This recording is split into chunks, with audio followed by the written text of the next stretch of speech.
Hello student, I am Kailash sir. आज हम अपनी इस क्लास में बात करेंगे MCQS क्वेश्चंस पार्ट 2 है हमारे। इसमें हम चैप्टर 3 और चैप्टर 4 के जितने भी ओमार सीट के क्वेश्चन आंसर आते हैं उनके सभी क्वेश्चन की बात करेंगे। ठीक, ये जो क्लास है आपके बोर्ड के लिए बहुत इम्पोर्टेंट होने वाली है। तो आते हैं क्वेश्चन की बात करते हैं।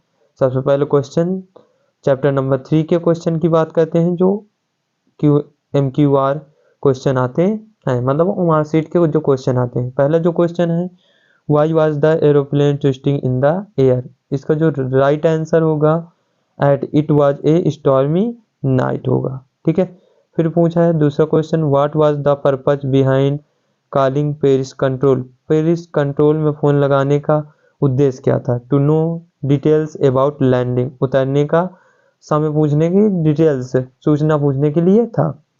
फिर है वाई वाज सीगल एक्सिस्टेड, जो सीगल पक्षी थी वो क्यों घबरा रही थी? Due to strength exercise. फिर है who give young seagull a piece of fish, young seagull को किसने मछली का टुकड़ा दिया? मदर सीगल ने। फिर है the pilot was not able to anything, कुछ नहीं देख पा रहा था। इसमें क्या भरेंगे? सी, देख नहीं पा रहा था। ठीक है, फिर अगले क्वेश्चन की बात करते हैं, which of the pilot instrument stopped walking first. सबसे पहले एरोप्लेन का कौन सा इंस्ट्रूमेंट बंद हो गया था? कैंपास। फिर है compass, sorry, what food did seagull mothers get from it? Fish. फिर कहते हैं what was the pilot not sorry about? Both A और बी इसमें होगा। ठीक है, किसके लिए सॉरी मांग रहा था? बोथ ए और बी। ठीक, अगले क्वेश्चन की बात करते हैं, what risk did the pilot take. कौन सा खतरा पायलट ने मोल लिया था? Flying the aided Dakota stand into storm, तूफान में उड़ाने के लिए किसको? डकोटा को। फिर which controls station did he connect on his way? Paris में पड़ता था। फिर है the pilot was flying from to, France और इंग्लैंड के लिए उड़ान भर रहा था, मतलब फ्रांस से इंग्लैंड के लिए। Who is the author of his first flight, कौन है? Liam O'Flaherty. फिर क्या है, what did his parents treated him with if he did not fly away to serve to steer him? फिर the sight of maddened him, उसको क्या पागल बना रहा था? फूड, जो भोजन था। फिर why did the pilot turn the aeroplane back toward Paris, वो क्यों नहीं ले जाना चाहता था वापस पेरिस? क्योंकि वो किससे? he wanted to meet his family, वो अपने परिवार से मिलना चाहता था। इसमें ये विकल्प सही है। ठीक है, अगले अब चैप्टर 4 की बात करते हैं। चैप्टर 4 में जो MCQS के क्वेश्चन हैं उनकी बात करते हैं। What was the subject on which she had to write. जो आने फ्रैंक थी वो कौन सी, क्या, किस पर निबंध लिख रही थी? Necessity of talking. यह है what was the topic of ऐसे रिटन बाय आने को कौन सा सब्जेक्ट दिया गया था ऐसे लिखने के लिए? ए चैटर बॉक्स।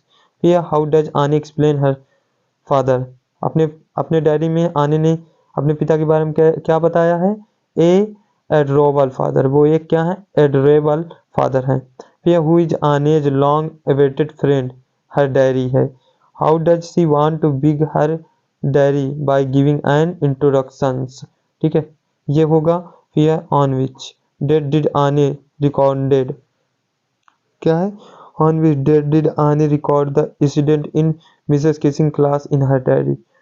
20 जून 1942, ये होगा। Which city where Anne and Margot sent to live with her grand mother, कौन सा वो शहर था जहाँ वो अपने दादी माँ के साथ रहते थे? अर्जेंट। फिर who was the only survive from Anne's family, Anne's father, उसको उसके परिवार को कौन, आने के परिवार को कौन चलाने वाला था? केवल उसके पिता। ठीक है, अगले क्वेश्चन की बात करते हैं, हाउ मेनी स्लिमिंग डिड आनी have? One. What name was her books published with? The Diary of a Young Girl. Here, what did she write in her last essay? A funny poem. What language was the diary logical written in? Dutch. कौन सी भाषा में लिखी थी? Dutch भाषा में। Why was Mrs. Kissing annoyed with her? Mrs. Kissing उससे क्यों नाराज हो गई थी? क्योंकि she was talkative.